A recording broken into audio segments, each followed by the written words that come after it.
Today I'm up in Gilbert and I decided to take myself on a little trip down memory lane. So I drove past the very first house that me and my ex husband Jake built when we were newlyweds in 1995, and our very first auto glass shop. And then I came to our second house that we raised our kids in. Like my son, who's 26 now, he was a toddler and elementary school kid in this house. Like, I remember when they were first putting in all this grass here and building this playground, and our house was right over there.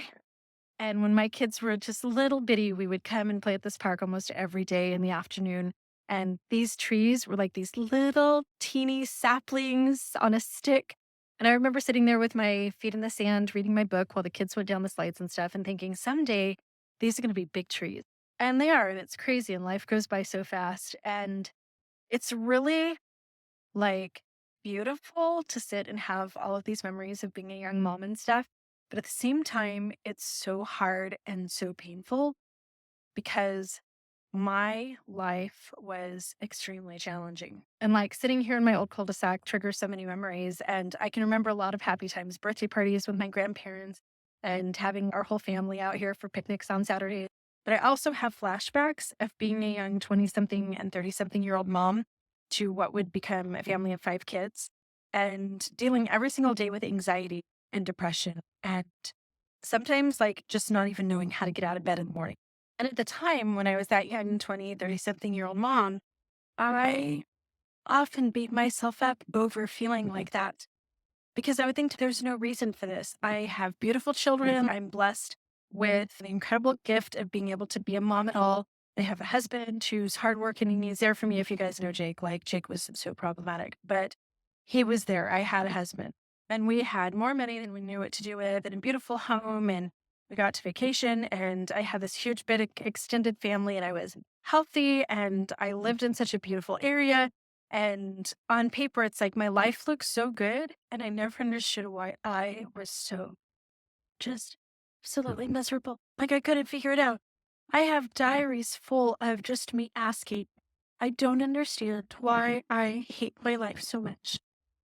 And it's taken me until age 49, and I'll be 50 in 2 weeks, to really figure it out. And I wish I had a time machine and that almost 50-year-old Jenny could go knock on the door, talk to that poor girl, and just tell her, honey, it is not you. You are living the wrong life, and anybody would snap under this pressure. I was 20 years old when I became a Mormon trad wife. I barely knew how to cook or take care of myself or balance a checkbook or do anything. And pretty soon I started having babies, and I had all of this responsibility for this huge home, taking care of my husband, taking care of kids, and then just the pressure that we feel as women in general, having to keep our houses clean all the time, the kids looking perfect, and everybody looking happy, and all the wholesome home cooked meals on the table. And oh my God, always dealing with body image and are my extensions glossy enough?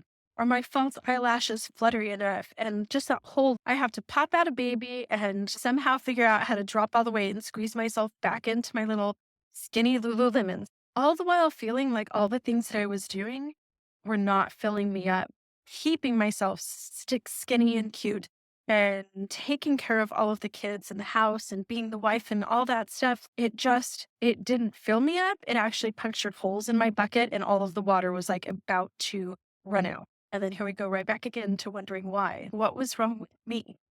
And then on top of that all, having this massive high demand religion that sucked the life out of me in ways that looking back, I just can't imagine. The day before my first baby was born, again, I was 22 years old. Was I 23? Having my Mormon bishopric come over to the house, they knew that I was inducing the next morning. They knew that I was about to have my first baby. I was just this young woman trying to just live my life. My Mormon bishopric sits down and says, Sister Green, we'd like to call you as the first counselor in this huge young women's organization. And I told them, I don't even want to come to church for the next couple months. I'm having my first baby. I don't have life figured out. I'm not going to be in church. I'm not going to be teaching the women. I'm not going to be doing Wednesday night activities. I can't do that. And then I got spiritually pressured into it because, oh, you don't have enough faith in Heavenly Father because He's the one who told us to tell you that we need you in this position. And so I had my baby, and then the next Sunday I was at church in my young women's calling, and I would teach young women's lessons with a little hooter hider over and reason underneath. I'm standing there at the chalkboard holding a baby in one hand and teaching the young women with my other hand. Why couldn't I just be a mom? The church robbed me of that experience. I weaned my baby just so I could fucking go to girls' camp. With our fourth baby, we were called to work in the temple for a while. And so every Friday night, which was usually our date night, we went down to the Mesa Temple at like 4 o'clock in the afternoon and came home at like 10 o'clock at night. So after a busy, busy week with 4 kids under the age of 8 in a huge house and all the responsibilities, parent Friday nights are so exhausted anyway, right? I had to take myself down to the temple, get dressed in all my white clothes, and then clean the house and stuff on Saturdays and spend the whole day Sunday in church. But I blamed myself for not feeling happy, for feeling stressed, for feeling anxious, and for alternating between can't get out of bed and sometimes the opposite of that with my heart racing and my palms sweating and just feeling like I was so wound up all the time. Like, why? Heavenly Father's blessed me with so much stuff. What's wrong with me? And it took me a long time to discover what was wrong with me, which is absolutely nothing. What was wrong, but not with me, was that I was not living a congruous, authentic life that aligned with my core. One of the biggest questions that I get on my social medias is, what would you have done differently? And I hate to answer this question because I don't think that it's a one size fits all. I think that I get this question a lot from young women who are considering getting married. What would you have done differently? How could you have prevented ending up in domestic violence for 24 years, hating your life, and eventually trying to unalive yourself? Like, how can I avoid that? And I also get it from people who I think are already in problematic situations and hoping to change. What can I do differently? What advice does Jenny have for me? And I don't think that there is a one size fits all answer, but I do think that there is one answer that is really important. And that is to be authentic and be true to yourself, because that congruity, that alignment, that authenticity is truly the secret to happiness. I knew from the time I was a very little girl. I'm very self-reflective. I'm very personally insightful. I knew what I loved and what I didn't love and what made me feel good and what made me feel crappy. And I had a picture for the direction that I wanted to go in life. I want to be a journalist. I never want to have kids. I love my kids. But I think that we need to be honest sometimes in saying there was a time in my life when I didn't see them in my future. And I'm glad that they're here. And both of those things are true at the same time. And I didn't really want a man in my life or in charge of me. I wanted to travel and hike and work and have this beautiful, wild future. And instead, what so many of us tend to do and what I did was we know the assignment.